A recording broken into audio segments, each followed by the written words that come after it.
Baik, kita akan kembali membahas mengenai undangan santap nasi goreng ini, Kang Cecep. Betulkah akan terjadi mengulang kembali sejarah, bring back the good old memory lah ya, ini memori yang baik dengan media nasi goreng itu, Kang Cecep? Ya, Kak, gini ya, jadi kan pertemuan dua tokoh bangsa ya, Presiden kelima dan Presiden ke-8 nih. Ya. Ini selalu dinantikan sejak sebelum pilpresnya, pasca pilpres, sebelum pelantikan, setelah pelantikan sampai sekarang. Harapan saya sebenarnya ya, kedua tokoh bangsa benar-benar dapat bertemu sebenarnya. Kenapa? Ini untuk menunjukkan pada publik ada komunikasi ya. Memang sebelumnya nggak ada persoalan kan, baik dari Bu Mega atau dari Pak Prabowo sebenarnya. Keduanya punya hubungan yang baik, hubungan personal yang baik, dan itu ketika ditampilkan pada publik, ini juga bisa menjadi hal yang baik yang bisa diterima publik ya. Itu saya kira yang pertama. Kemudian yang kedua,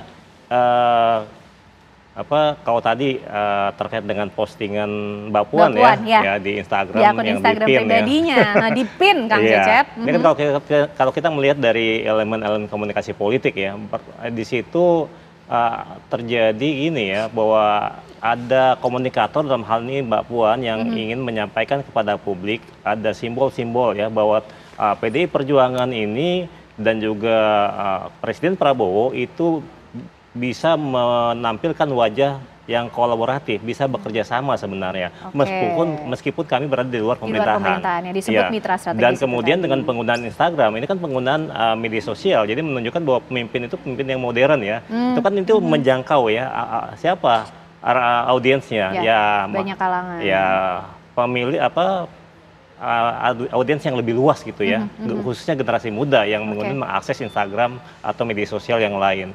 Sehingga kemudian pesan ini bisa sampai ke bawah, bisa sampai ke generasi muda, bahwa ternyata memang dua tokoh bangsa atau dua kekuatan besar, yaitu kekuatan yang sekarang tidak berada di dalam pemerintahan dan pemerintah, itu sebenarnya baik-baik saja. Itu yang kedua. Yang ketiga sebenarnya ini yang mungkin bisa juga ya dikulik perlu ditelisik lebih lanjut sebenarnya ya. Kita tahu ya bagaimana Presiden Prabowo ini kan dekat dengan Presiden ke-7 ya. Bagaimana kemudian Presiden ke-5-nya ini ketika ingin membangun komunikasi, ini justru menunjukkan pada publik bahwa Presiden ke-8 ini bisa merangkul semua kekuatan politik sebenarnya. Jadi kekuatan politik baik itu Presiden ke-5 maupun Presiden ke-6, Presiden ke-7 itu bisa dirangkul oleh Presiden ke-8. Meskipun sebenarnya pernah dekat semua loh ya Kang Cecep ya. Jadi harapannya ini bisa membangun kondisi yang baik buat bangsa ini. Meskipun ya saya kira tetap ya, ketika Bu Mega tadi menyampaikan ingin mengirim perantara, itu ada kesan menunjukkan bahwa PDIP tetap berada di luar pemerintahan. Dan saya kira ini tetap bagus untuk demokrasi. Kenapa? Dalam kekuasaan itu perlu diawasi, perlu di check and balance juga. Perlu diseimbangkan, diawasi, dan PDI Perjuangan itu bisa menjadi salah satu aktor yang penting ya selain masyarakat sipil dalam mengawasi kekuasaan pada masa Presiden Prabowo ini. Mas Guntur memaknai apa yang diunggah oleh Mbak Puan ini sampai dipin supaya tidak terlewat dengan postingan yang lainnya yang terbaru, ini berarti penting loh nampaknya untuk juga diketahui oleh publik. Nah juga kita penasaran sebenarnya selama ini menjadi halangan pertemuan antara Bu Mega dan Pak Prabowo apa sih? Bukan masalah kemudian Sekjen PDI kemarin kan, atau apa Mas Guntur? Enggak. Sebenarnya kalau ditanya apa halangan, menurut saya itu mungkin terkait dengan perbedaan politik Pilpres 2024 yang di situ masih ada hambatan psikologis, dalam arti satu sisi Ibu Megawati Soekarno Putri itu harus menjaga perasaan pendukungnya Ganjar Mahfud, pemilih PDI Perjuangan. Kan tidak bisa dalam katakanlah kontestasi Pilpres yang lumayan serius tiba-tiba langsung bertemu berahli misalnya itu kan harus dijaga. Nah kalau juga meskipun juga kita lihat dilematis juga kadang kalau ketemu nanti anggapannya seperti itu atau dianggap mencari jabatan, menawarkan diri, kita kan harus berhati-hati. Netizen kan sangat kejam. Semua diawasi itu. ya. Nah, cuma kalaupun nggak ketemu akhirnya dianggap bahwa itu sakit hati, belum move on. Tapi menurut saya halangan tidak bertemu mungkin persoalan hambatan psikologis, apalagi kemarin waktu pilkada ya kan juga disinggung waktu HUT itu pidatonya Ibu. Ada yang kangen nasi goreng saya, tapi saya lagi apa? Lagi repot, banyak anak yang nggak malah itu gitu juga. Kan? Dan itu kan soal psikologis kan. Jadi bukan faktor lain ya menurut saya ya.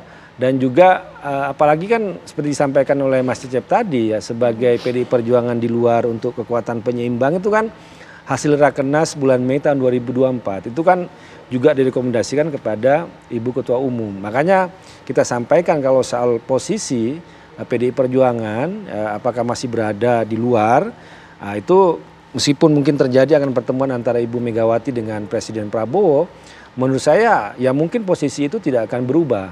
Ya, karena itu biasanya diputuskan dalam Kongres. Tapi yang paling penting menurut saya adalah meskipun PDI Perjuangan berada di luar pemerintahan Pak Prabowo, bahwa hubungan antara Ibu Megawati dengan Presiden Prabowo itu baik dan PDI Perjuangan siap membantu dan menjadi mitra strategis pemerintah Presiden Prabowo. Menurut saya itu yang paling penting. Itu yang paling penting, kesiapan dari Bu Mega untuk bisa mendukung pemerintahan walaupun di luar pemerintahan. Artinya semoga apa yang ingin dilihat oleh publik menantikan mungkin pertemuan antara Pak Prabowo dan Bu Mega ini betul-betul bisa terjadi dan bukan mungkin bisa dihalangi lagi begitu Mas Guntur oleh kasus-kasus mungkin yang menimpa kader seperti Sekjen Pak Hasto ini bisa dipastikan tidak akan menjadi penghalang ya berarti? Tidak, bukan. Kan itu bukannya Pak Prabowo, kan nggak ada hubungannya sama Pak, nggak ada urusannya. Jadi jangan sampai nih publik kemudian menduga-duga lagi nih Mas, gitu ya. Nggak ada hubungannya. Nggak ada hubungannya. Itu tidak akan menjadi penghalang. Bang Hendar Sam, itu tidak akan menjadi penghalang. Artinya sepertinya betul-betul bolehlah kita optimis atau berharap pertemuan ini betul-betul akan terjadi, akan ada penutup yang manis setelah main course nasi goreng, akan ada dessert yang akan kita saksikan nanti dalam pertemuan Bu Mega dan Pak Prabowo. Begitu Kang? Ya, Bang Hendar Sam? Ya, pertanyaan apa nih? Ya, jadi intinya ini akan betul-betul terjadi dong berarti kan? Kita sama-sama ingin, ya memang bertemu. Sekarang gini, sebagai kita semuanya sebagai anak bangsa, siapa sih yang nggak pengen semua pemimpin-pemimpin kita itu bersatu? Siapa sih yang nggak pengen semua pemimpin kita itu harmonis? Apalagi semangatnya Pak Prabowo merangkul. Spirit beliau ada seperti itu, terlepas dari perbedaan pandangan politik, ya, perbedaan tentang masalah program-program. Tapi secara dari kita pribadi, saya rasa semua sama. Pengen pemimpin kita itu harmonis. Ada di mana di satu fase memang kita itu berlawanan. Jadi memang harus ada saya mempunyai sebuah teori bahwa berlawanan dan bermusuhan itu hal yang berbeda. Ya kan? Kita berlawanan tapi kita nggak harus bermusuhan gitu. Kalau bermusuhan ya udah bermusuhan kan gitu kan, namanya musuh kan gitu kan. Tapi kalau kita berlawanan selesai sebuah kompetisi, ya maka ya selesai. Ya kayak saya sebagai lawyer kan, makanya ditulis tuh kalau di lawyer tuh si A lawan si B. Karena bukan si A musuh dengan si B. Itu berbeda makna. Karena ketika berlawanannya konteks perkara tersebut. Ya kan gitu kan. Begitu juga hal ini. Kalau konteksnya kita berlawanan pada saat itu konteksnya pilpres, konteksnya pilkada, ya kan. Toh juga sudah selesai. Oh sudah selesai, ya sudah. Sama juga kayak pertandingan sepak bola, ya saya pakai analogi aja kan gitu. Pertandingan sepak bola itu nggak ada Liverpool bermusuhan dengan Manchester United, seperti Liverpool versus gitu kan, berlawanan, tackle-tacklean di situ memang. Dan Pak Prabowo tidak masalah kalau beberapa kali mungkin harus berlawanan, walaupun begitu Bu Mega tetap mendukung kalau ada program-program yang baik, begitu ya. Jadi memang spirit sportivitas dalam olahraga itu harus kita bisa kita influence ke dalam politik juga. Kalau tadi sudah ada analogi, kita juga sudah menangkap sinyal-sinyalnya, kita tinggal tunggu. Betulkah menunya nanti akan nasi goreng dalam pertemuan yang sedang direncanakan oleh para senior dari kedua partai ini ya?